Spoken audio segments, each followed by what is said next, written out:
Hi guys!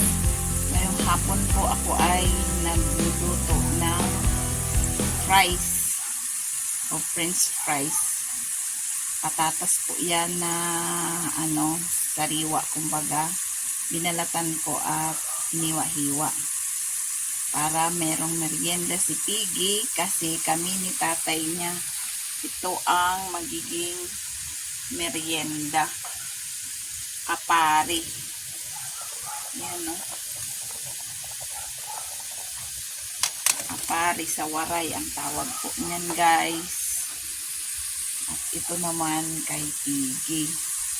Medyo matagal na itong patatas na ito na plano kong gawing fries pero hindi ko po na asikaso. Ngayon lang. So, tutuwa si Piggy kasi nga paborito niya lagi ang french fries. Pero ayaw ko naman po na lagi siyang bibili sa labas. Kaya minsan, nagluluto din po ako dito sa bahay. Ito na lang po ang naghihiwa-hiwa nitong mga patatas. Ayan. Tutuwa naman ito si Anggay kasi masarap ang kanyang merienda. Partner sa kape ang apari.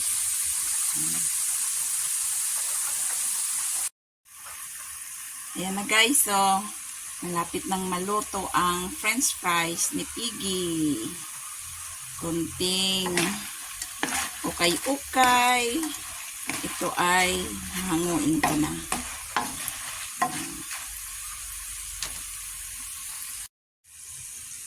Hanguin ko na guys.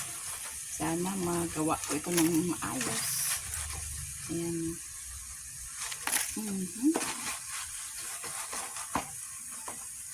Ay. Yan guys.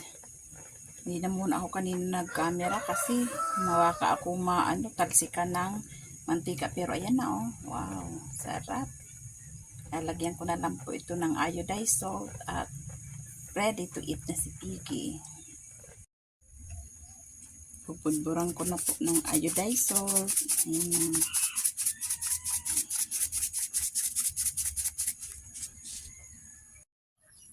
Ayan guys, yung fries. Ang sausawan ay tomato ketchup. Ayan. Ayan na guys. So, kumakain na si Piggy. Oh, ano? Masarap.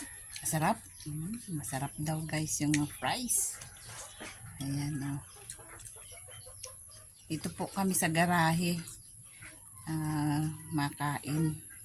Para hindi na kailangan ng electric fan. And guys, so ang bahay namin ay bahay kubo. Kahit munti.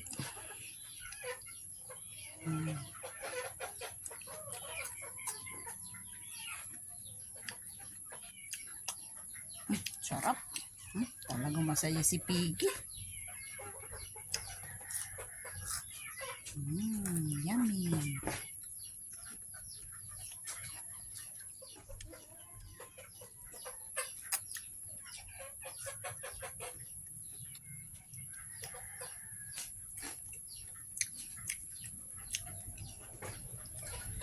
Mamaya pagdating ni tatay, si tatay naman at ako kakain nung apari.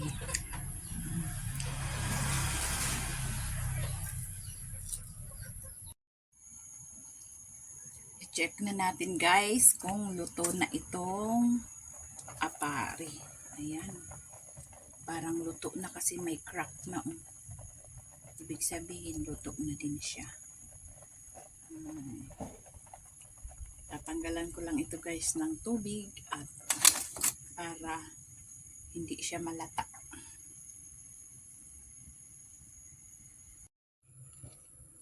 Ayan na siya guys. So, konti na lang pala ang tubig. Di ko pa yan natatanggalan ng tubig. Pero ayan o. Kukunti na lang ang natira. Yan po ang apari. Parang kamote. Pero medyo masarap ko siya. Kesa sa kamote. Iba ang lasa niya. Apari talaga. Iba rin ang lasa ng kamote. Ayan na siya guys. So, paturuan ko kay para hindi nga siya mababad sa tubig. At medyo tambak ang hugasin ko kasi hindi ko naman po alam kung may announcement na mawawala ng awas ang gripo. Kaya wala, hindi ako nakapaghugas, hindi rin ako nakapaglaba. Yan guys.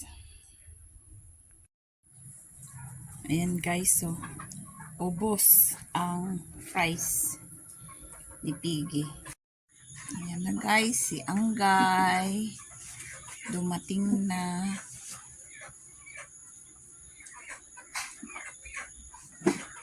Uy, magtitimpla muna ng kape.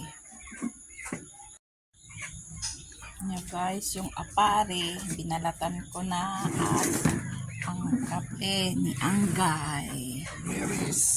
Meres ko si Anggay. Kahuna ko nagtapok kala.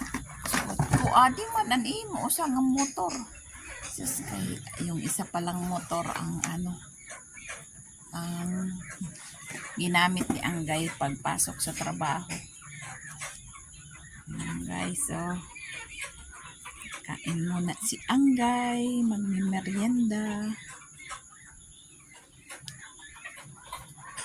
Yung mga manok parang hindi pinakain ko yan. Kaso dyan lang sa lupa, hindi ko na nilagay isa-isa at nahirapan ako.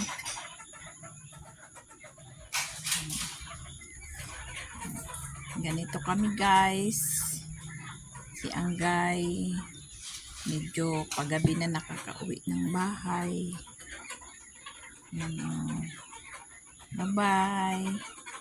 Bye for now. Thanks for watching. Please subscribe and like and share. Thank you. Bye-bye.